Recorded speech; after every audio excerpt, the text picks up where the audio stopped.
de hasta ahora. A ver si... Bueno, lo que les voy a contar ahora, un poco estamos conversando acerca de cómo va a ser esta cursada y si va a tener evaluación y demás. Ahí viene Rocío.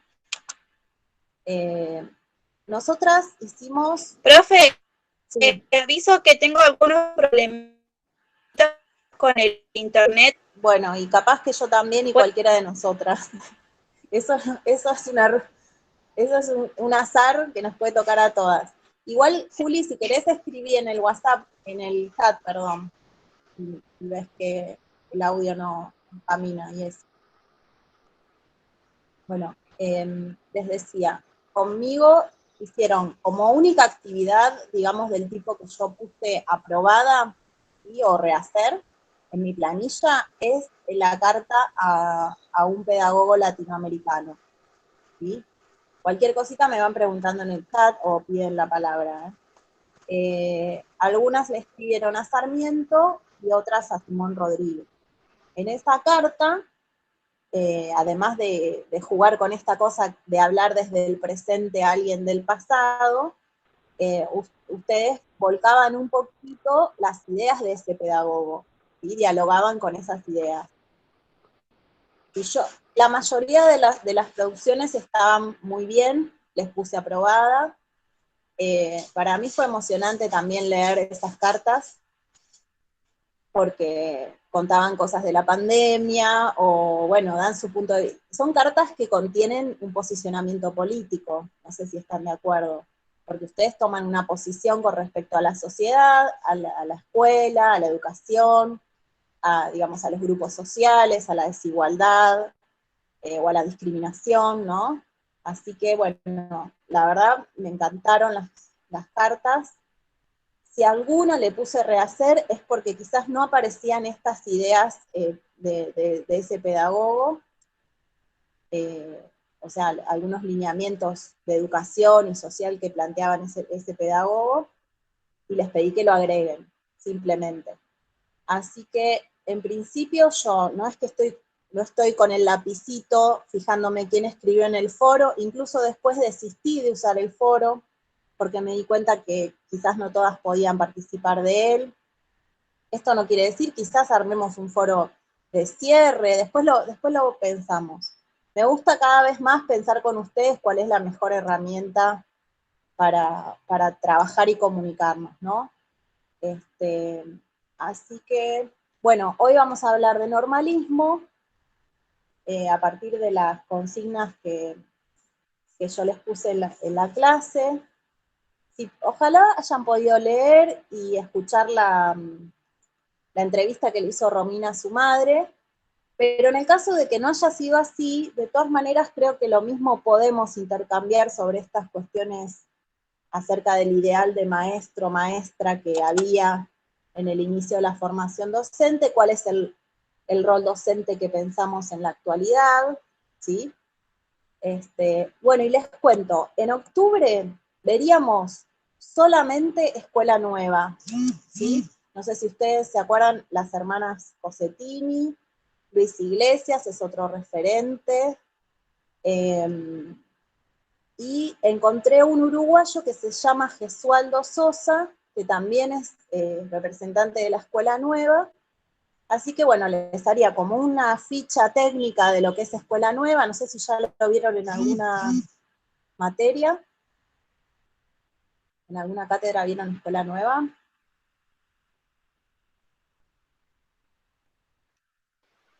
Yo en mi caso no. Hola, profe. Yo lo había visto algo en pedagogía Sí. y en didáctica y currículum, pero años anteriores. Bueno, Escuela Nueva también se llama escolanovismo, ahí estoy escribiendo escolanovismo. Tiene como antecedente a Rousseau. El pensamiento de Rousseau quizás lo conocen. Yo lo solía trabajar en Historia de la Educación, pero hice un recorte de autores para no abrumar. Veíamos algo de Comenio, algo de Rousseau también en Historia de la Educación, De todas maneras, podría incluir alguna cosita de Rousseau para... Creo que lo vieron a Rousseau. Ahí lo escribo, Rousseau. Bueno, les resumo muy brevemente. Lo que es Escuela Nueva es un movimiento pedagógico internacional que viene a oponerse a la pedagogía tradicional imperante, ¿no? Donde está centrada en el maestro, que es el que sabe y transmite el saber al niño. Bueno, la Escuela Nueva se centra en la actividad del niño, de la niña. Así que vamos a trabajar con Escuela Nueva durante octubre y ya nada más, ¿sí? Ahí cuando decía Jessica, creo que era Jessica, de que estamos cerrando, yo cerraría en octubre con Escuela Nueva y entonces estuvimos viendo educación antes de la llegada de los españoles, la violencia ejercida por los conquistadores sobre los pueblos originarios de América. Estuvimos viendo orígenes del sistema educativo, la ley 1420. Bueno, estuvimos con las jornadas, díganme si me olvido de algo, las jornadas de capacitación docente, que vimos algunas charlas. Comparamos la ley 1420 con la ley actual, normalismo y escuela nueva. No sé si me olvidé de algo, pero bueno, a ver, no sé si... La charla que tuvimos con Efraín, que fue para trabajar más los pueblos originarios, Claro. que también, que tenía, ahora no me acuerdo cuál era el nombre que él dijo que se llama ese tipo de educación, ahora no lo encuentro, pero ese sí también. Los Bueno, 150 entonces, años de la Escuela Nacional del Paraná, profe, esa también. es la jornada de capacitación docente. Ajá, Sí. sí. Y lo que dice Suni, yo lo enlazo con esta idea de, a ver, la historia de la educación argentina hacia los pueblos originarios, en general, fue de discriminación, de violencia simbólica, por lo menos, sino también física, ¿no? Entonces, o por lo menos el Estado argentino sí ejerció la violencia física y simbólica sobre los pueblos originarios. La charla con Efraín un poco nos trajo cuál es el modelo educativo que estos pueblos proponen, ¿no? Suni, ¿a eso te referías? No me acuerdo el nombre. El buen vivir puede ser, yo me acuerdo que siempre Efraín hablaba del buen vivir, algo así. Bueno, nos metemos y a ver, y yo no tomaría otras actividades adicionales, o sea, no les agregaría más actividades, prefiero que puedan ir leyendo y si quieren preguntando, ustedes si tienen dudas sobre normalismo y sobre escuela nueva. Son dos temas bien gruesos, con muchas cosas para pensar y analizar. Y sí después les propondría, y quizás hasta les pido que, no sé, si no se me ocurren muchas cosas que me ayuden a pensar, cómo podría ser el final de historia de la educación para dar cuenta de lo que fuimos viendo. Pero no me interesa que hablen de todo, porque la verdad es que si no sería muy abrumador. Prefiero que pensemos algunas consignas que les permitan a ustedes traer cuestiones que estuvimos trabajando este año. No sé si se escucha bien, díganme. Sí, Bien. sí, me escucho. Bueno, ¿alguna cosa que preguntar sobre esto que dije recién? Sobre, digamos, cómo vamos a darle un cierre, digamos, a historia. ¿Una pregunta? Bueno, entonces nos metemos con normalismo. A ver quién se anima a contar de qué estaríamos hablando cuando hablamos de normalismo. ¿A qué nos estamos refiriendo? Bueno, yo por lo que leí, estuve leyendo más que nada el texto que usted subió a la plataforma, que el normalismo más que nada se basaba en un proyecto educativo, o sea, en un plan educativo, ¿no?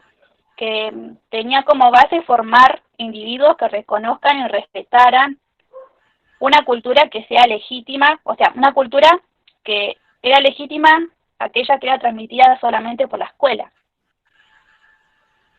Bien, y en particular estamos hablando de las escuelas normales, ¿no? Claro, Cuando sí. hablamos de normalismo.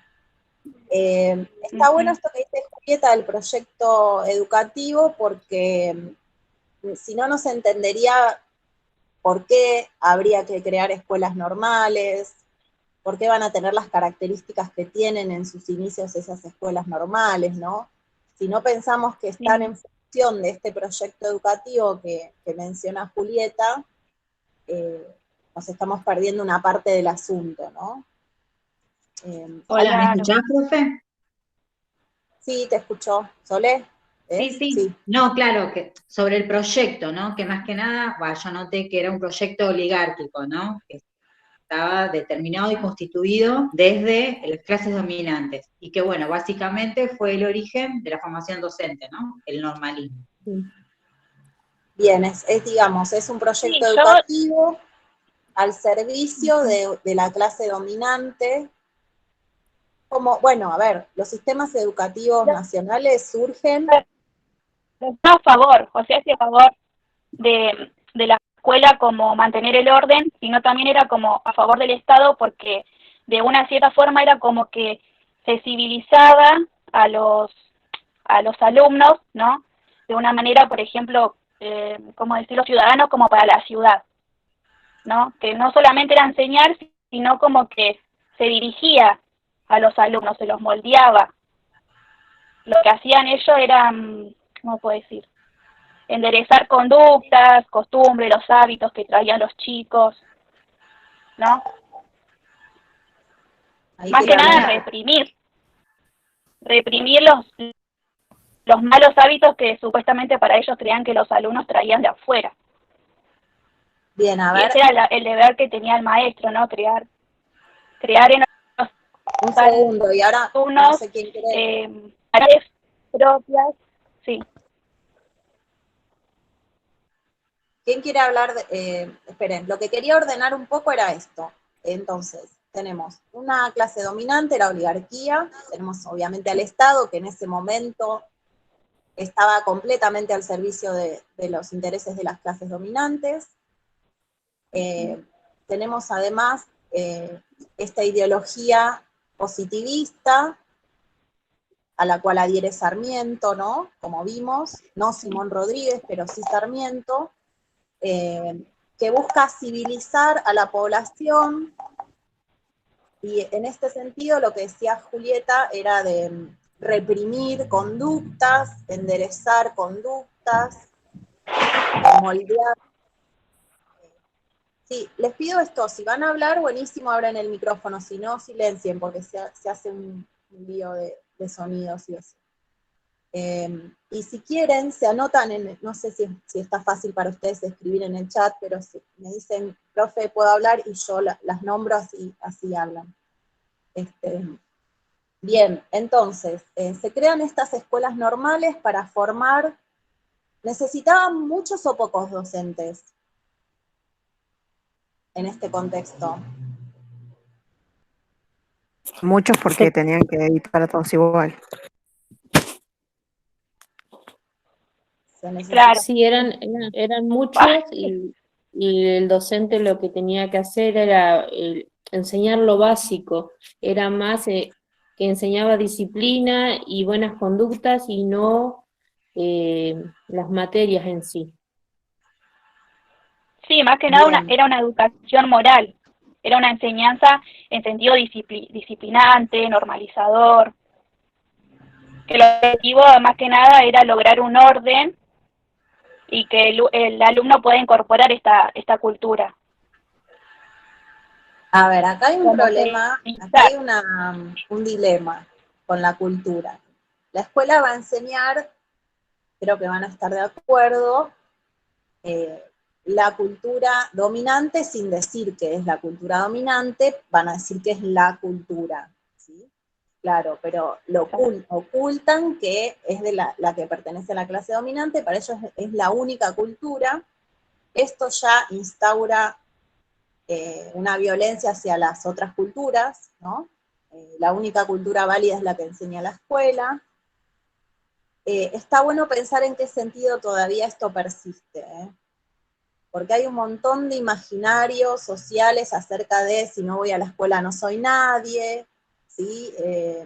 O quizás dejar a un lado cuestiones de la cultura de uno para adecuarse y adaptarse a la escuela, ¿no? Si la escuela lo requiere, quizás lo sigue requiriendo, ¿no? A ver, me perdí un poco. La cultura escrita, ¿no, profe? Era la que valía, no la oral. La sabiduría, la que se transmitía a través de la oralidad, esa había que borrarla. Lo que Claro, estaba se escrito valora era... más la cultura escrita y obviamente todo aquello que remita a Europa o al castellano y no a otras lenguas. Esperen, porque lo que yo quería decir era esto. Esa cultura de las clases dominantes que la escuela mostraba como la única cultura válida, ¿hasta qué punto los que íbamos a la escuela íbamos a participar de ella o a incluso como ser productores de esa cultura? O solamente íbamos a ser espectadores, ¿se entiende? Yo creo que Solamente... en Sí, ese Sole. momento sí, era solo en sentido, no era práctico, o sea, era inalcanzable, creo, para la sociedad, digamos, para la población común, si se quiere. Y como decís vos, convengamos que el concepto de cultura era diferente en ese entonces. Ahí se habla de la alta cultura. Y bueno, hoy por hoy sabemos que cultura es cualquier acontecimiento que podamos hacer y transmitir, ¿no? Sí, pensaba esto, ¿por qué era inalcanzable? Soledad dice, era inalcanzable. Me parece que esa era la idea. La idea era que no alcanzara a la población esa cultura, solamente que la aceptara y la respetara como la cultura valiosa. ¿Entiende? Así se garantizaban que se quedaban afuera del acceso, por ejemplo, a estudios superiores.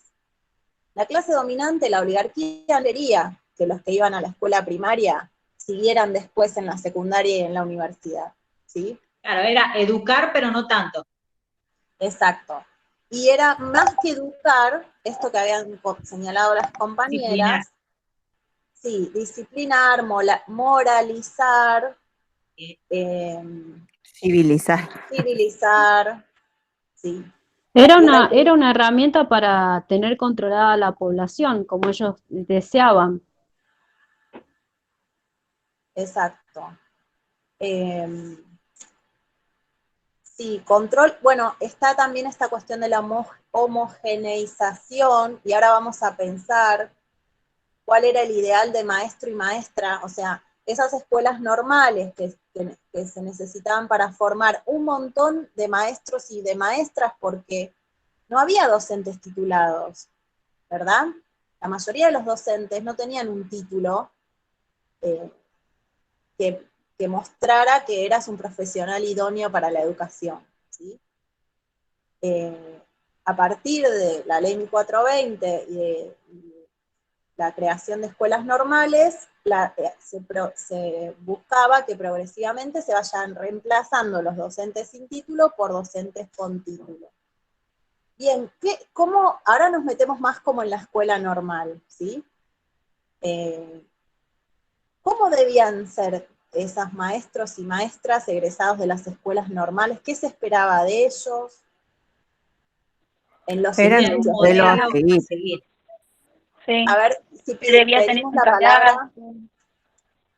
un temperamento disciplinario y un modelo a seguir, como dicen las compañeras.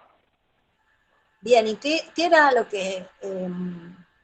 Las ¿qué era lo que se características. debía observar en esos docentes para, digamos, qué era lo que ellos, cómo debían ejemplificar, digamos, esa cuestión del modelo? En la apariencia, en su comportamiento, en su postura. Los modales, la postura, Sí. la Porque más que vestimenta, nada lo que se quiere es inculcar a los alumnos. Dentro y fuera de la escuela tenía que ser un modelo, y por ahí decía algo de que no debía ni tomar alcohol, fumar, nada. Sí, hay un reglamento que circula, creo que en psicología lo vieron, que habla de esto, de las conductas que podían tener fuera de la escuela, estar en compañía de hombres que no podían estar en compañía de hombres que no fueran su padre o su hermano, no se podía fumar, beber alcohol. Igual cuando hablamos de esto, yo pensaba hasta qué punto esas conductas eran reprochables para cualquier ser humano, ¿se entiende lo que quiero decir?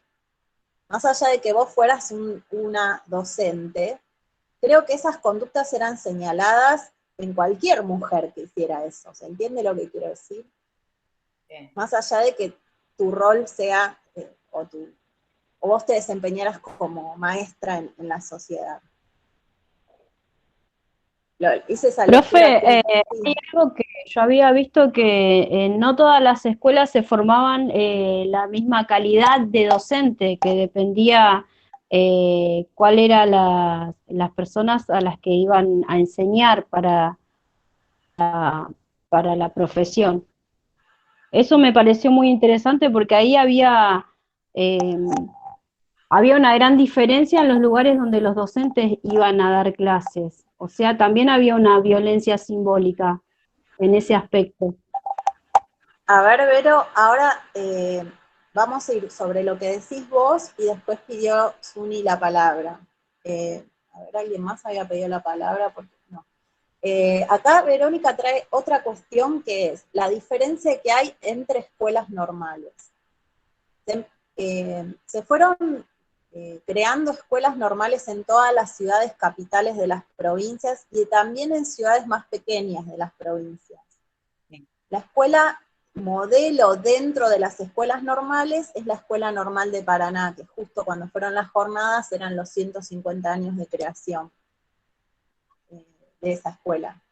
La Escuela Normal de Paraná se crea bajo, creo que la presidencia de Sarmiento, y traen desde Boston docentes, y el director de la escuela vienen de Estados Unidos, ¿no?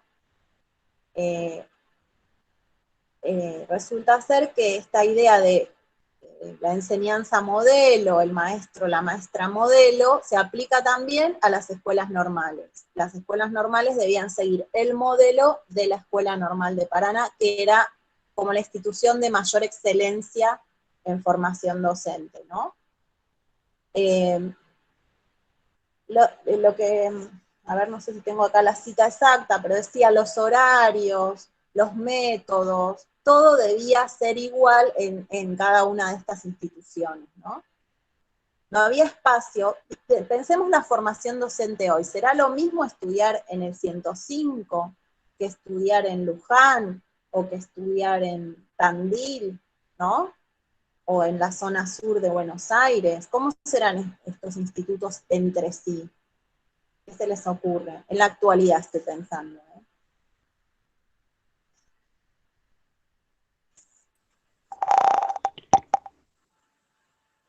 Yo creo que hay una igualdad en lo que se enseñan en los institutos, que no se discrimina por el lugar donde esté el instituto, ni nada de eso. O por lo menos quiero creer eso, ¿no? Sería lo más lógico en estas épocas.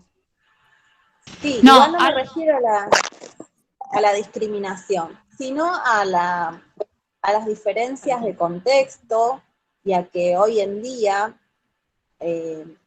hay diferencias entre una institución y otra, pero no porque se enseñe mejor o peor, sino porque uno como institución se hace cargo de la realidad circundante, ¿no? Y de la población que asiste a ese instituto. y también hay diferentes plan de estudios de cada una de las provincias. Si nosotras quisiéramos terminar la carrera en otra provincia, tendríamos que, no es exactamente el mismo plan, o mismo en Capital Federal, digamos, estudiar en Capital Federal no tiene las mismas materias que provincias. Pero eso es como yo lo leo como una modificación o como que se adecúan a eso, a lo que sucede, en el mejor de los casos quizás, no sé, pero responde a eso, a que cada provincia va a tener sus distintas necesidades y distintas cosas para ver y formar. Claro, en sí a mí me parece positivo porque esta homogeneidad que tenía la formación docente antes, todos los y las docentes iban a recibir una formación, a ver cómo decirlo, porque en la palabra no es equivalente, eran intercambiables, hacían todos y todas lo mismo, porque todas y todos recibían la misma formación, los mismos horarios, los mismos métodos, la misma vestimenta. Entonces, obviamente que esto borra las identidades, borra la diversidad que tenemos las personas, y que hoy en día, no sé ustedes qué piensan, me parece que hoy es valorada esa diversidad. Vamos a pensar ese ideal de maestro, de maestra, que daba su ejemplo mediante su sola presencia, ¿no? Su vestimenta, sus modales, su manera de hablar, ya eran educadoras en sí mismas. Yo no digo que me importa la presencia nuestra, nuestra forma de hablar y nuestra vestimenta, pero ¿qué es a ver, pensemos esto, en la actualidad, ¿qué es lo que para ustedes es más importante que un maestro y una maestra pueda aprender en el profesorado para dar en sus clases, en su trabajo o en su tarea docente? A ver, Yo creo Carol. que Bueno, no subí. Yo creo Yo que lo más importante es que el docente tome en cuenta el contexto donde va a enseñar, que antes no se tenía en cuenta, o según el maestro no lo tenía en cuenta, porque también hubo maestros revolucionarios para la época que sí tuvieron en cuenta a sus alumnos. Y es lo que Está debemos, bueno. no tener el cuadernito y usarlo todos los años el mismo cuadernito. Vos tenés que preparar la clase para ese grupo en especial. Está bueno esto que dice Suni, pero es un tema súper interesante, nos vamos un poco por las ramas. Ahora volvemos a pensar esto de qué creemos que debería un profesorado dar a un maestro o maestra hoy, ¿no? En ese momento iban a ser todos los maestros muy parecidas sus clases, cómo las iban a impartir. Pero dice Suni que había algunas rebeldías aún entonces, ¿no? No todos y todas las docentes adscribían completamente a lo que el normalismo les proponía, ¿sí? Esto lo dejamos como entre paréntesis para ver después. Bueno, entonces, un maestro o maestra, para mí está mal hablar de ideal hoy, no sé si la palabra ideal de maestro ¿se aplica al normalismo? Sí, porque había un maestro ideal para el normalismo. Hoy en día, ¿está bueno hablar de un maestro o maestra ideal? No, no, dicen ahí con la cabeza.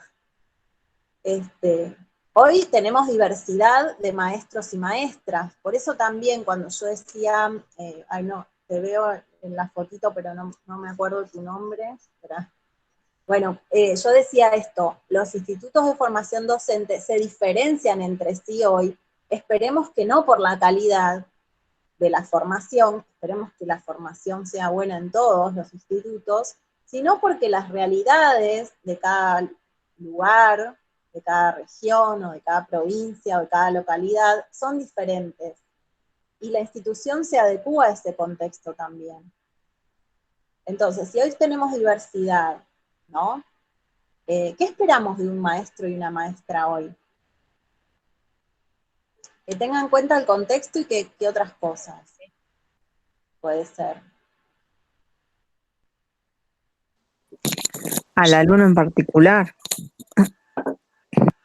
Que tengan en cuenta a los niños, ¿decís? Sí, sí, porque no, hoy en día ya sabemos que no es lo mismo para todos, que todos tienen capacidades diferentes y potencial diferentes también. Es como Entonces, que hay que estar con cada chico. Sé que igual a veces suena medio imposible con cada chico, pero eso es lo que pienso yo que también es importante. bueno, yo lo escribí así, mira, no enseñar lo mismo a todos al mismo tiempo, sino que uno pueda diversificar los modos de enseñanza y obviamente de aprendizaje, porque estos niños y niñas diversos, tan diversos como nosotros, no les va a servir que le ofrezcamos a todos y que pretendamos que en el mismo tiempo todos aprendan lo mismo, ¿no? Atender a esa diversidad, atender a la Sí, sí. diversidad. Igual esa diversidad tiene que ver solo con el aprendizaje, con los tiempos de aprendizaje, con sus intereses, o... Con el contexto familiar, puede ser. Soledad. Sí, las culturas, ¿no? Profe, yo no escuché bien porque tuve que entrar con otro teléfono, se me desconecta el wifi. Soy Julieta. Ah, porque dice celeste. Por ahí si te digo celeste es porque estás como celeste. Bueno, Sí, es mi hija. Ah, está bien. Del celu.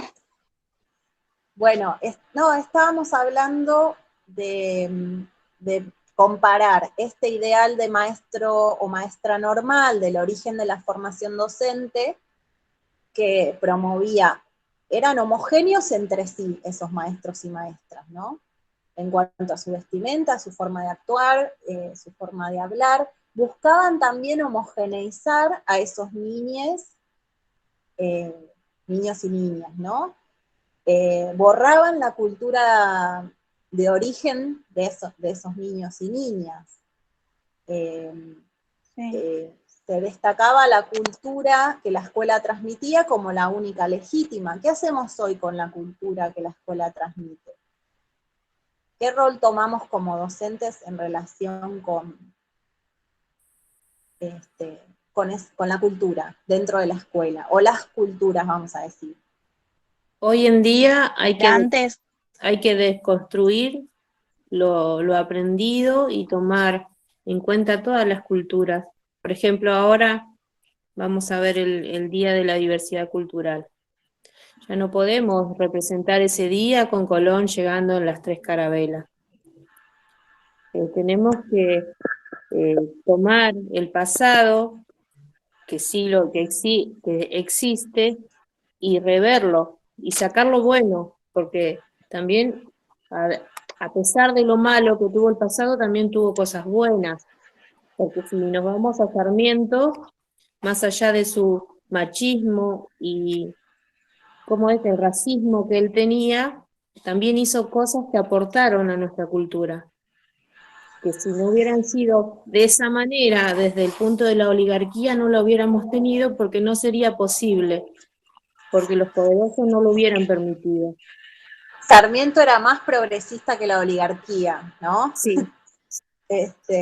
No, Y a veces reveía sus pensamientos y decía, no, en esto aunque yo no esté de acuerdo, es bueno, así que lo vamos a implementar. Porque, por ejemplo, él le dio un poder a la mujer al ser maestra. Había mujeres que llevaban su poder más allá y otras que eran sumisas, pero aportó mucho esta sí, escuela además a la que educación. la mujer docente, en algunos casos, asume el rol de pelear por los derechos de los trabajadores y trabajadoras docentes, ¿no? Así que no todas las maestras y maestros se limitaban a enseñar con el librito ese, como decía Sunila antes, ¿no? Es decir, bueno, desde el librito, yo, no sé si pudieron escuchar la entrevista, ahí esa maestra, que es la mamá de Romina Celano, estudió en 1960, ¿sí? Y yo encuentro continuidades con estos maestros y maestras que sí, se forman a fines del siglo XIX y principios del XX, en el sentido de que les pedían que esa planificación que ellos y ellas hacían tenía que ser tal cual lo que después iba a ser observado en el aula. Y en un punto también, por lo que escucho de ustedes en las prácticas de cuarto, digo que también les siguen pidiendo eso, ¿o no? Sigue pasando, sí. Bueno, a ver, ojo, no estoy desmereciendo la importancia de la posibilidad de que ustedes planifiquen sus clases, pero no entiendo bien por qué, si ya sabemos que ninguna planificación puede ser llevada tal cual a la práctica, y quizás hasta esto es medio, ¿cómo decirlo?, esquizofrénico, no sé, es como que yo diga, bueno, tengo acá todo anotadito lo que le voy a decir a las chicas, ahora no me pierdo ni una palabra de lo que les voy a decir de normalismo, ¿se entiende lo que quiero decir? Claro. Yo en mi cabeza pensé esta clase que les escribí, pensé en retomar cuestiones del audio, pero después lo que va pasando en la clase es medio inmanejable, ¿o no? Porque vos Sí. estás inmanejable no es la palabra, pero vos no podés, no es un librito que lees de memoria, ¿sí? A No. rajatabla. Y tampoco se puede suponer lo que va a contestar la otra persona. Que si no es como, bueno, no digan nada, yo hablo sola y ya está. Y no. El profesor Fried, recuerdo que él siempre nos decía a nosotras que él tiene, por ejemplo, su punteo, su planificación de qué se va a trabajar, y ponele, tiene 2 cursos que da la misma materia, pero se da distinto. Él decía que la clase se desarrollaba en el aula, que más que nada la Tal cual. planificación era como una guía, pero la clase se desarrollaba y él quedaba asombrado de cómo terminaban sus clases, su misma clase en distintos grados. No hay 2 clases iguales. Claro. Aunque vos lleves el mismo material, porque por ahí llevaste unos recortes de textos para que lean y compartan, la experiencia que cada una de ustedes va a traer a partir de la propuesta que uno les hace, incluso lo que a vos se te ocurre en ese momento, a partir de lo que escuchás o de lo que leíste, puede variar. Y eso está buenísimo, a mí me parece que está bueno. No sé qué piensan ustedes, que las clases no sean idénticas entre sí, que haya participación de los estudiantes o de los niños, incluso que por ahí nos vayamos un poco del tema y aparezcan temas nuevos que después se podrán retomar o no, digo, no sé qué piensan ustedes. Ahora voy a leer un poquito lo del chat. Sí. Yo, retomando esa pregunta que me quedó así como no sabiendo bien qué contestar, de qué pensaríamos qué sería fundamental en los institutos de formación docente, como que sí esté. Y es esto, para mí, lo que estamos diciendo, tener la cintura, la permeabilidad de poder llevar a cabo una clase con mi planificación, mi rutita, mi guión y lo que acontece. Como que para mí el maestro y la maestra tiene que saber mezclar muy bien esas 2 cosas. Claro, acá voy a leer para que no se nos pierda algo del chat. Pensando también en esto, un maestro, una maestra hoy, ¿qué esperamos de? Digo, se podría hablar 1000 horas sobre qué esperamos de un maestro o una maestra, ¿no? Pero dice, pensar lo que enseñamos, que la enseñanza no sea alejada de la realidad social. Bueno, esto podría ser que sea una enseñanza contextuada en el momento histórico, ¿no? Supongo, o en la sociedad en la cual vivimos. me parece fundamental en tanto y en cuanto yo creo que la educación brinda herramientas para pensar el mundo, y entonces es el mundo que nos rodea, el cual hay que tener en cuenta al momento de pensar la enseñanza. Después dice, el respeto me parece fundamental, el respeto, pero acá también dice respetar la diversidad cultural, saber que cada niño es un mundo, que cada uno tiene su ideología, sus creencias, su modo de vivir, sus experiencias. Y bueno, para respetarlas las tengo que conocer también, ¿no? Tengo que abrir el juego para que esto se exprese. Todo esto no pasaba en las aulas de fines del siglo XIX, principios del XX, y me animo a decir, no sé, las de la maestra, podríamos hacerle algunas preguntas más a la mamá de Romina, pero si la clase de ella tenía que ser tal cual estaba escrita, me imagino que mucho espacio para que las niñas se expresaran, no sé si había. Ujú. Profe, con respecto a ella, en el audio, dijo que el marido le dijo que no siguiera, que no trabajara, que le ayudara a él porque él era médico.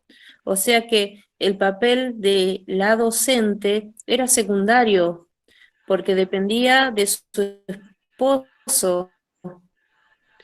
Y yo escuchaba lo que ella hizo para recibirse, las horas de viajes que tenía, y el día que fue a una clase y se embarró, no pudo ir porque no estaba su atuendo adecuado para la ocasión.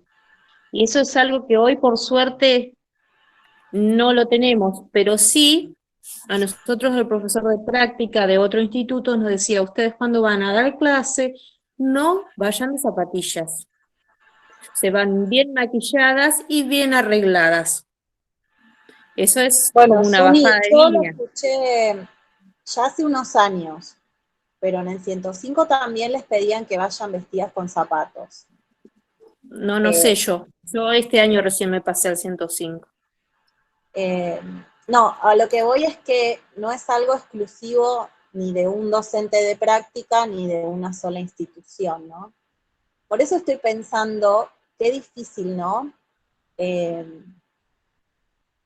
A ver, un docente de práctica me imagino que nosotros, si tienen formación filosófica ustedes, formación en psicología, hay una materia en un cuarto que se llama perspectiva,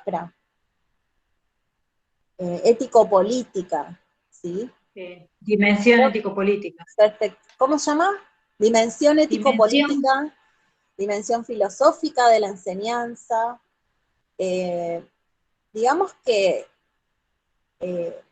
no entiendo el lugar de los zapatos y del maquillaje, ¿se entiende? Cuando estamos pensando en toda esta formación bien compleja, bien abarcativa, bien historia y política de la educación, para después calzarse los zapatos, perdón que sea tan gráfica con esto, y bueno, lo más importante para mí es qué decisiones van a tomar ustedes con todo esto que le está ofreciendo el profesorado. Y obviamente que ustedes lo que van a hacer es ofrecerles a esos niños y a esas niñas ponerse en contacto con el mundo, ¿sí? De diferentes maneras, a través de la ciencia, a través de la cultura, a través de la comunicación, del movimiento, un montón de cuestiones, y que si tengo unas zapatillas puestas, quizás mucho mejor o no, para acercarme, para poder hacer todo eso.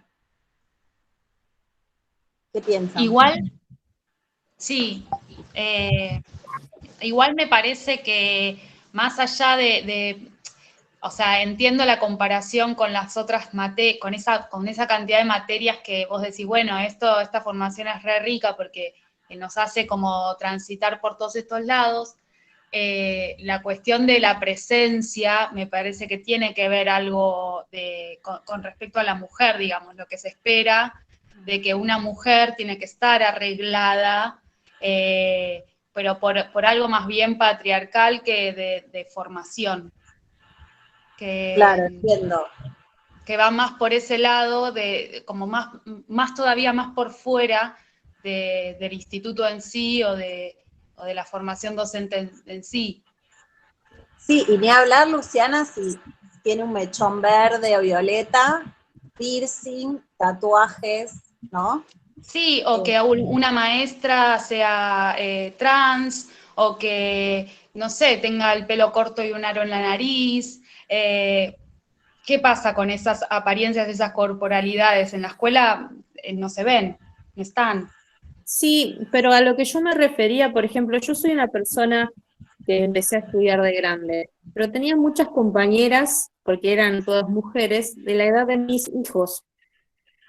Y esos son chicos que gracias que tenían un par de zapatillas. O sea que para ir a la práctica tenían que pedir prestado un zapato o un jean que no es de él y ponérselo. A eso es lo que yo me refiero. Que en eso comparo que eso todavía lo siguió pasando la señora que dio el testimonio y nosotros como estudiantes, porque no todos tenemos una ayuda económica, hay chicas que son solteras, que tienen una beca. Hay que tener en cuenta muchas cosas del alumno que hace el esfuerzo para ir a prepararse para el día de mañana estar mejor económicamente, pero muchos no la pasan bien hoy, y nos pasa con las clases virtuales, que muchos no tienen el acceso a internet por un problema económico. A eso es lo que yo me refería. Obviamente, Claro. si a mí me gusta estar bien arreglada, voy a ir bien arreglada, pero no que sea un mandato, a eso es lo que me refería. Sí, Claro, obviamente entiendo, hay que, como dos puntos, como una claro. exigencia por ser mujer y una cuestión económica también involucrada aquí, No, ¿no? De la vestimenta que tiene un costo. profe, Sí. no necesariamente por ser hombre o mujer, yo considero esto de ir arreglado, porque vas a un trabajo, simplemente por eso. Y con respecto al contexto, como decís vos, si vos tenés una escuela con los chicos que están en un sector re desfavorecido, creo que no te tenés que ubicar y bueno, no vas a ir con todas las plumas, digamos, ¿no? A trabajar, digo, solo por eso, nada más. Sí, es un terreno bien complejo, pero porque hay, por ejemplo, hay instituciones educativas privadas donde la apariencia, digamos, la vestimenta, etcétera, es como muy tenida en cuenta. Nos referíamos más que nada a esta cuestión de si hay que usar zapatos o podemos ir en zapatillas, ¿sí? Me parece que pasaba más por ahí, Sole. Sí, después cada uno, porque también, a ver, la docente que quiere ir con un jogging, ¿sí? O la que quiere ir con jean, o con un pantalón más de vestir, a eso voy, ¿no? Quedarán cada uno, ¿sí? Generalmente lo más cómodo es un par de zapatillas, pienso yo, ¿no? Para moverse adentro de la escuela y del aula, digo. Pero bueno, si alguien quiere usar zapatos, estará bien, o botas, o lo que sea. Pero digamos que por ahí no pasa lo importante de un docente, ¿no? No, O obvio. una docente. Se está acordando Carol de la película Escritores de la Libertad. A ver. Esperen, Que con el escuchen esta collar de frase perlas. que puse como actividad para intercambiar, que me parece que está bueno pensarla a partir de esto que surgió ahora. ¿Cómo se entiende y o problematiza en la actualidad la idea de normal o de ajustarse a la norma? Porque la escuela normal era la que daba las normas de cómo debía ser la enseñanza o cómo debía ser un docente, una docente. Hoy en día, ¿cómo problematizamos esta idea de lo normal o de ajustarse a la norma?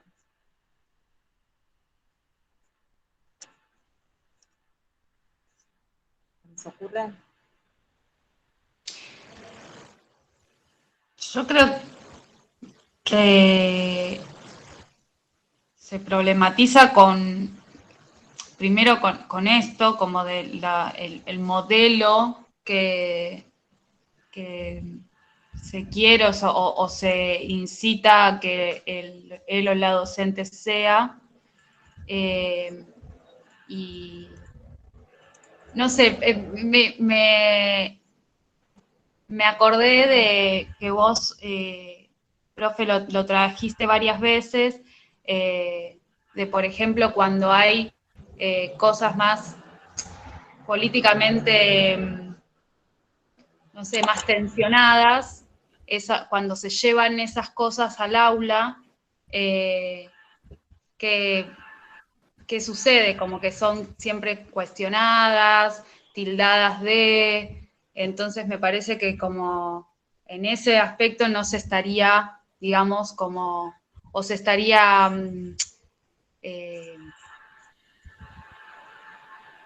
bueno, no me sale la palabra, pero se estaría ahí como, no sé, ay, no me sale la palabra, a la norma. ¿No se estaría ajustando? Claro. Sí. Pero, a ver, ¿y cuál es la norma Creo que, entonces? yo creo que se podría ajustar a la norma, pero como que querías, ¿cómo puedo decir? Romper eso. Es como que querés cambiar. Porque yo ahí puse en el chat, hoy no hay un modelo o un ideal de docente. Quizás sí, a ver, no es que no tenemos expectativas con respecto a lo que es un colega nuestro, ¿no? Pero lo que sí me parece interesante es que se pueda expresar la diversidad. Obviamente que yo no quiero que haya un maestro autoritario, una maestra autoritaria, irrespetuosa de los derechos, ¿no? Digamos que podríamos hacer un acuerdo de un montón de cuestiones que sí esperamos de los docentes, ¿sí? Respetar los derechos. Tengo que enchufar esto, a ver, porque se me acaba la batería. Ahí está. ¿Me siguen más o menos con esto? Digo, hay una serie de cuestiones que esperamos que los docentes cumplan, en el sentido del respeto a los derechos, de conocer aquello que van a digamos, capacitarse, conseguir el material. Hay una responsabilidad que tenemos los docentes frente a nuestros estudiantes o a nuestros alumnos, que es, bueno, seguir aprendiendo, ¿no? Porque no es que terminás el profesorado y ya sabes todo lo que tenés que enseñar, cuando que antes sí era así. Probablemente sí, había, a ver, es como que la escuela normal antes te formaba casi completamente, después ibas a seguir aprendiendo algunas cosas, pero te daba como una cultura general. Acuérdense esto de, no era tan importante enseñarle a los niños, más civilizarlos, más moralizarlos. Claro. Hoy en día lo que más nos interesa, obviamente que es importante que las niñas respeten ciertas normas, ¿no? Por economía, libertad del pensamiento. Eso más que nada es lo que nos estamos proponiendo ahora nosotras como futura docente y querer seguir trabajando de manera. Antes poner en las escuelas normales, como estamos hablando esta, la del Paraná, lo que era esta escuela normal era como un modelo a imitar, ¿no? Que por eso después se fueron creando varios modelos de escuelas, pero no todos los maestros eran de la misma calidad como veníamos diciendo. Yo había leído... Ahora volvemos a esto de la calidad. En realidad tiene que ver con los años de duración, porque como necesitaban formar docentes ya, habían acortado un poco la duración de la formación. Ese era uno de los puntos, ¿no? Después puede ser que hubiera escuelas mejor equipadas o con mejor, con docentes más capacitados. Justo estaba mirando lo de las actividades para el intercambio en el MIT y estuvimos recorriendo esto de que la cultura que enseñaba la escuela, cuál es la cultura que enseña hoy, si es esa cultura de las clases dominantes o cuál es la cultura que se enseña hoy en la escuela. Ahora si quieren volvemos sobre eso. Antes había que civilizar y moralizar al niñe. Hoy, ¿qué es lo que esperamos de esos niños? ¿Cuáles son los objetivos de la educación hoy? Porque pienso, la formación docente nunca puede estar desligada de los propósitos que tiene la educación en cada momento, ¿no? Sí. En ese momento era al servicio de las clases dominantes. Está bueno pensar hoy si seguimos al servicio de las clases dominantes o no en las escuelas. Era civilizar. Y esto de lo normal o ajustarse a la norma me parece que está muy ligado a la homogeneización, a esto de que todos hablen la misma lengua, conozcan la historia de la nación, se identifiquen con lo nacional, ¿no? Sí, no sé quién quería hablar por ahí. Con respecto a la educación de antes, por ejemplo, el paradigma que cambia es que antes los niños, niñas o les niños solo tenían que repetir contenidos. Y hoy estamos educando para que piensen y crean nuevas cosas, y nosotros como docentes tenemos que crear nuevos métodos de enseñanza y no repetir siempre lo mismo. Esto lo llevo acá porque, bueno, le cuento algo personal. Ahora está mi hijo acá en mi casa, está de vacaciones, no se pudo ir al interior, y me decía que sus compañeros, porque él es de prefectura, la educación que ellos reciben para la formación en prefectura es militarizada como la educación normal. Es así. Ellos repiten todo, vos lees los PDFs que ellos estudiaron para recibirse de licenciado, y es todo repetitivo, no te podés salir de la norma. Bueno, y él también me cuenta que sus compañeros del interior, que son la mayoría de Corrientes, de Misiones, las fiestas de la escuela son diferentes. Todos van, como hablábamos hoy, la vestimenta, tienen una sola ropa para ese día de fiesta, por ejemplo, y todos van bien arreglados, los chicos, la mayoría iban de corbata y guardapolvo, que eso hoy acá en Buenos Aires no se implementa.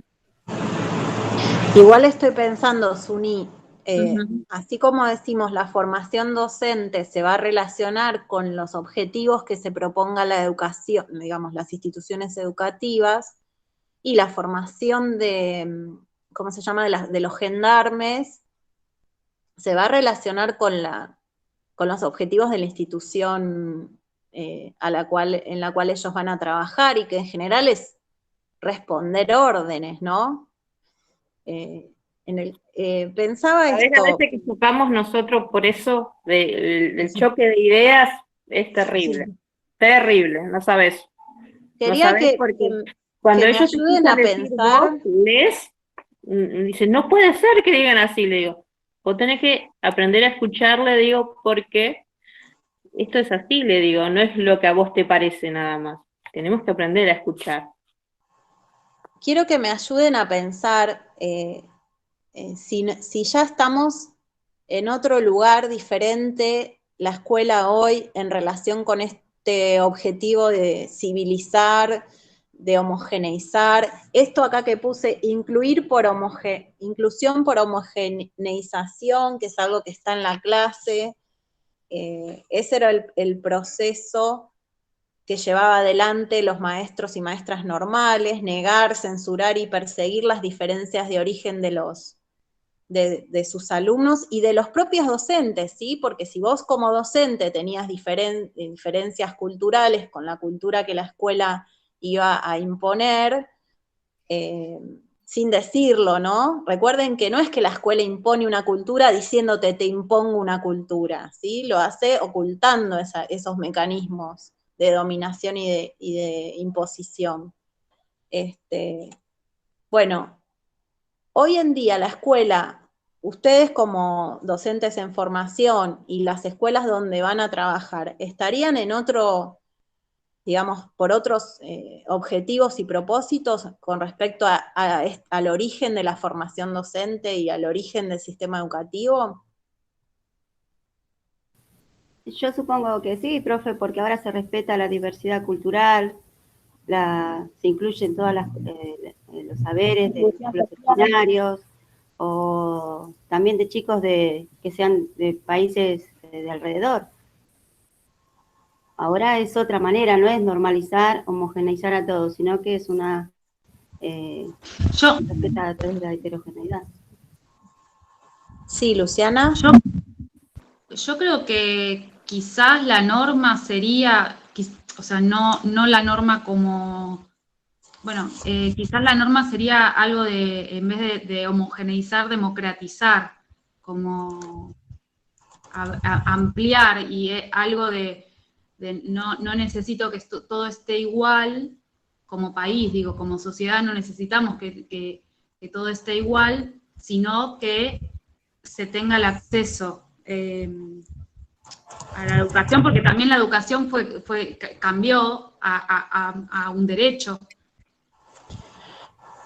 Pero decimos, ¿democratizar por acceso a la educación o democratizar las prácticas al interior también de la escuela? Es decir, que se expresen todas las voces, que se busque argumentar lo que cada uno tiene para decir, que se pueda conocer lo diverso, lo diverso cultural, lo diverso de todo tipo, la diversidad de género.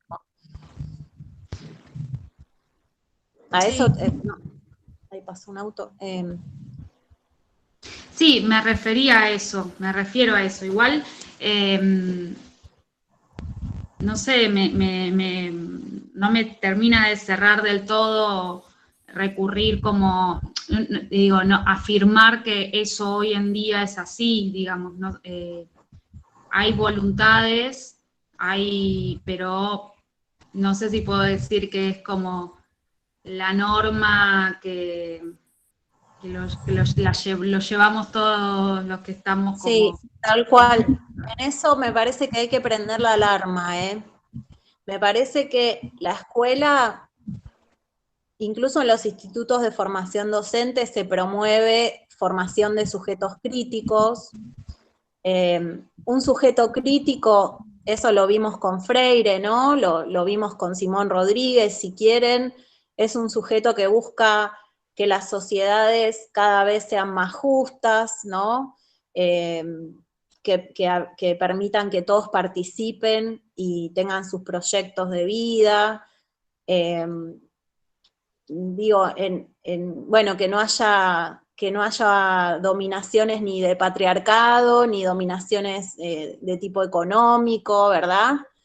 Digo, esto es tan complejo, lo que estoy diciendo, de los sujetos críticos y de los proyectos de emancipación y de que yo creo que la escuela se hace cargo de esto, algunos de sus actores, ¿no? Docentes, directivos, pero no creo que se esté llevando a cabo de manera, ¿cómo decir?, completa y abarcativa, ¿sí?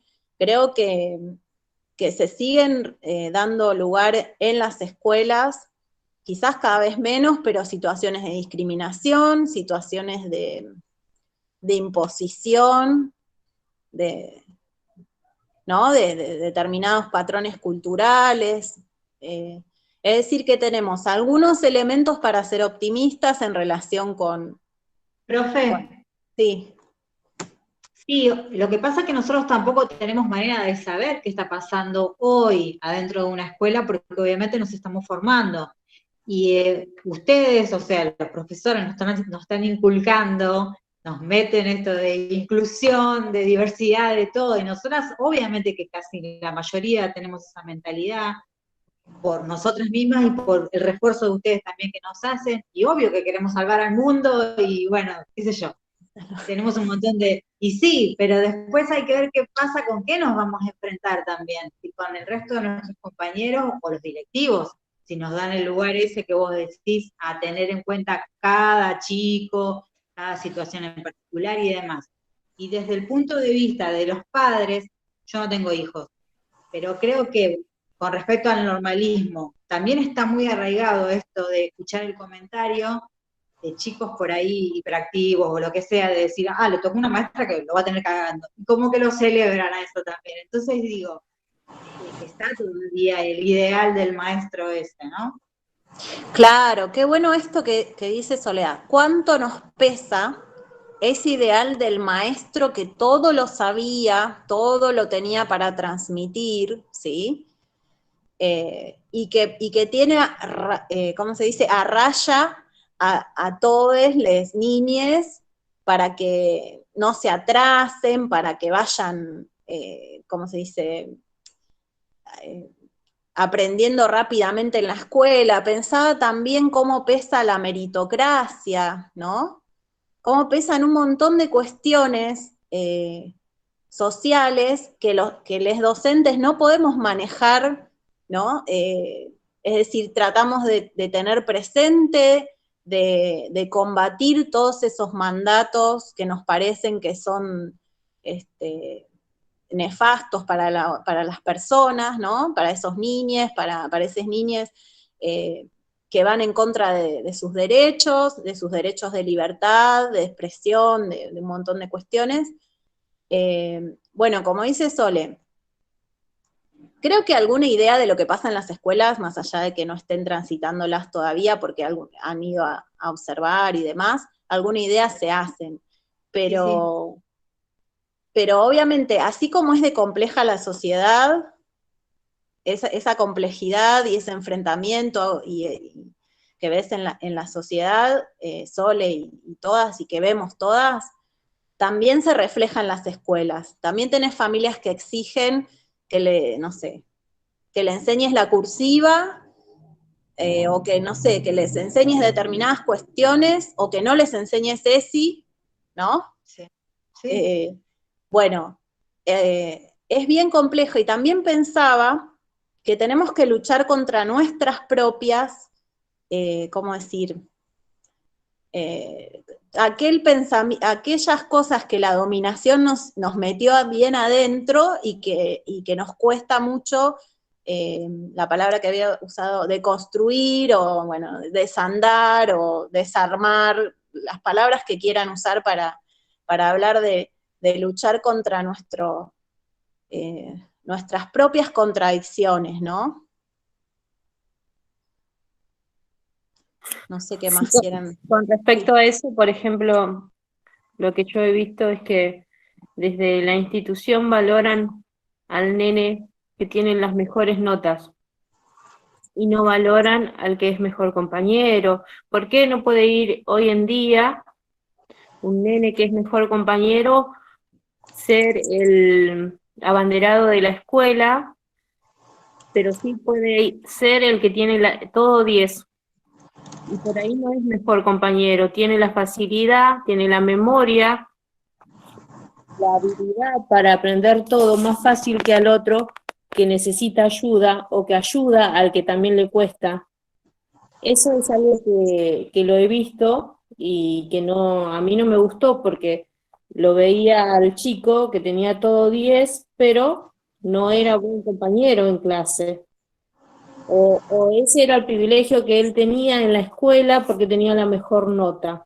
Hay un montón de puntos que desde los maestros implementamos. Vos vas a ir a la bandera y van a competir por tener mejor nota en lengua y matemática y no ser mejor persona. Y bueno, porque lo ideal sería que como docentes logremos que, incluso pensando en ustedes que están acá, que yo no estoy pensando en si hay alguien mejor o peor acá, estoy pensando en que todas están formándose y que cada una tiene una trayectoria educativa diferente. Puse acá trayectoria educativa integral y no pensar en mejor o peor nota, ¿no?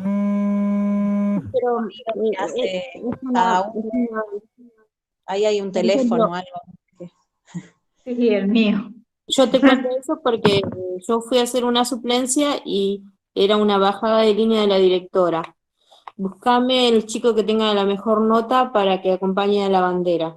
Ah, sí, bueno, pero la bandera es un clásico, pero, ¿Entendés? y bueno, también está bueno, Pero ahí estamos impulsando la competencia y no que sean compañeros en ese sentido. sí, pero ojalá fuera solo por la bandera, me parece que el tema de las notas se expresa en otros, digamos, no solamente en la bandera, se expresa en una competencia o en un, no sé, ya desde el momento que le tenés que poner una nota a los trabajos, un número, digamos, quizás para mí el sistema de evaluación hay que pensarlo mucho, ¿no? Y a partir de la pandemia me parece que se puede pensar mucho mejor que antes de la pandemia.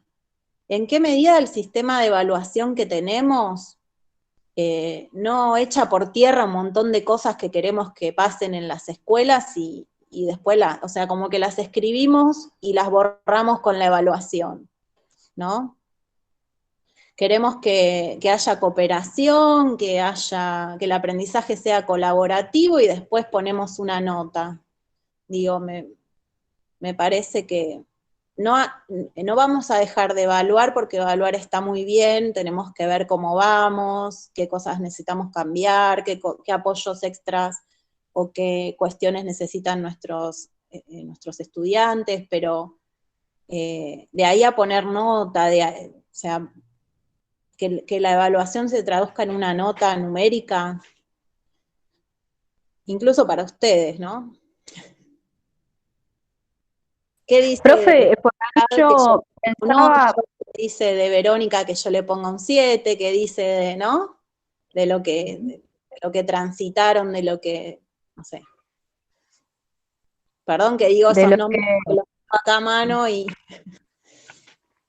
son los de primeros lo que a cada una le costó llegar a poder sentarse y con los libros y las cosas y dejar todo lo demás de lado, se resume en esa nota, y por ahí a la otra le fue más sencillo.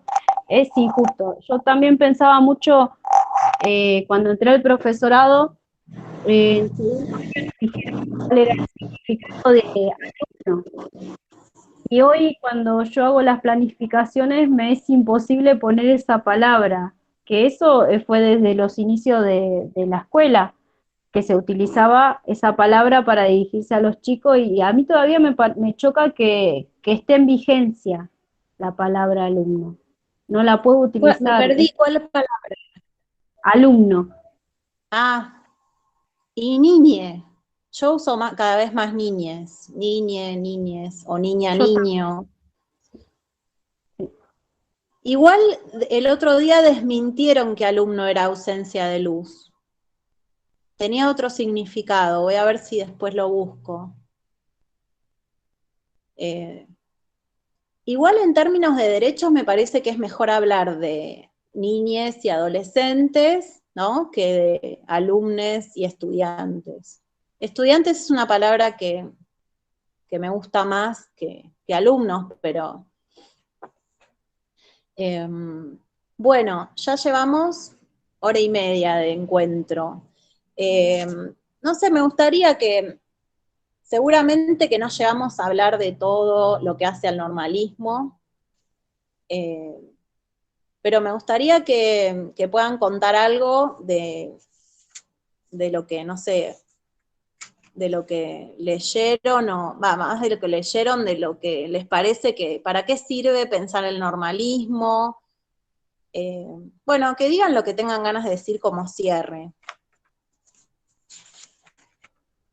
Y Profe, yo quería preguntar, sí. cuando se refiere a territorios nacionales, ¿a qué es lo que se refiere? ¿Es a la ley de educación o había escuelas nacionales y escuelas provinciales? Porque no Porque me te queda... acordás, Uri, que no todas las provincias que tenemos hoy existían, por así decirlo, en el momento de creación del sistema educativo, de que se crearon las escuelas.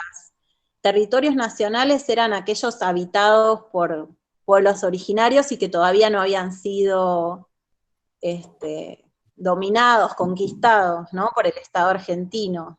Ujú. Sí, Se esa era refiere mi a duda eso. porque me quedaba la duda en el año de esta ley y el año de que que somos Argentina. Claro, son aquellos territorios que en ese momento todavía no habían sido quitados a los pueblos originarios. Hay una zona en Chaco, después la Patagonia, ¿no? No tengo la claridad absoluta de esto para decírtelo, pero más o menos sería eso. No, y lo otro que estaba pensando, que está bueno recordar que yo en el texto les puse el caso de Carlos Vergara, que después lo pueden leer tranquilas. No, se va Carol. Chau, Carol. Sí, que estaba en contra del sistema, decía, ¿no? Que era como un rebelde. Pero era egresado de la Escuela Normal de Paraná, o sea, palabra mayor, y fue director de una escuela normal de Mercedes, donde les dijo a los y las estudiantes de esa escuela normal, recuerden que era un secundario en ese momento, ¿sí? Egresadas de la secundaria con un título de maestro o de maestra. Les dijo, bueno, ustedes van a poner las reglas de cómo se lleva adelante la institución, si se permite o no fumar, ¿no? No sé. Y lo que hacía Vergara, bueno, estaba en contra de la oligarquía, estaba en contra del fraude electoral. A ver qué me trae, porque por ahí otro día me tomo más tiempo para hablar de Vergara, pero por lo menos que sepan. Estaba en contra de la homogeneidad, de que todo sea uniforme, le quería dar la palabra a los estudiantes. Y en un punto se explica a Vergara por el propio Sarmiento, porque Sarmiento tenía elementos democratizadores, ¿sí? Que obviamente se ven muy opacados por esta idea de civilizar, ¿no? Pero el Sarmiento promovía relaciones democráticas entre el Estado y la sociedad civil.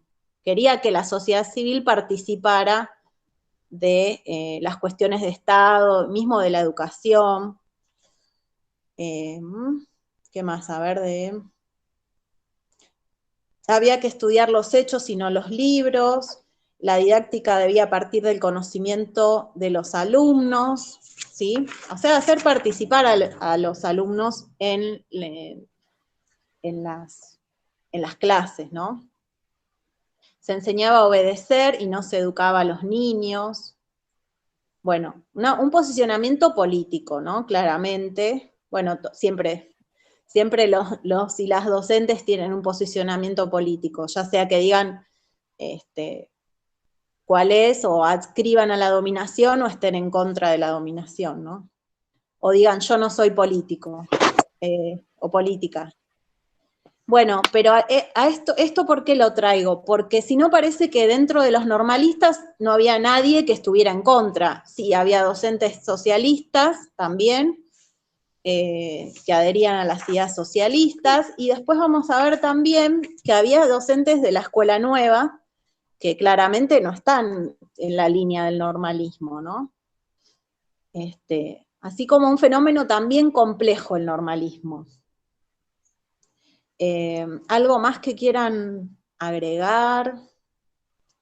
Entonces yo tengo acá un mínimo párrafo porque estuve leyendo un poquito aparte, donde la profesora, bueno, Adriana Puigros, ella habla sobre este director de la escuela normal, que como se dijo que se llamaba Vergara, ¿no? Sí, Carlos Vergara, ahí lo voy a poner acá. Sí. Sí, ella dice que da como opinión de que él rompió casi con todas las reglas sagradas del normalismo. Sí. Que alteró un vínculo, dice, alteró el vínculo pedagógico bancario, otorgó poder a los alumnos, promovió la autonomía de decisiones del cuerpo de maestros respecto del poder central, rompió el espacio y el tiempo escolar, y como dice, bueno, después dice, constituyéndose de esta manera, en un claro precursor de la pedagogía subversiva del educador. Esto había Claro. sacado esta postura porque me había parecido importante de que acá como que se rompe, ¿no? Esa estructura que había antes con el normalismo. Sí, igual déjenme decirle que al pobre Vergara no le fue muy bien. Era de esperar que fuera perseguido por todo esto, ¿no? Sí, me imagino. Esperen Muy que yo no tengo revolucionario. las fechas, pero él es de fines del siglo XIX, si no me equivoco. Así que imagínense que lo que sí, como era egresado de la Escuela Normal de Paraná, lo cuidaban un poquito y lo trasladaban, ¿sí? Lo mandaban a ser inspector de escuelas en el sur, ¿no? Lo iban corriendo, pero él, en donde estuviera, iba demostrando iba demostrando estas ideas. Creo que después les voy a leer, a ver si lo tengo acá a mano. Que los diputados renuncien a su sueldo, dice. Que se supriman los impuestos a los trabajadores sin capital. Esperen, que se establezca un impuesto progresivo a la propiedad y al capital. Fíjense la actualidad de esto. Esperen, establecer el divorcio, o sea, estaba a favor del divorcio en el caso de que el matrimonio no estuviera...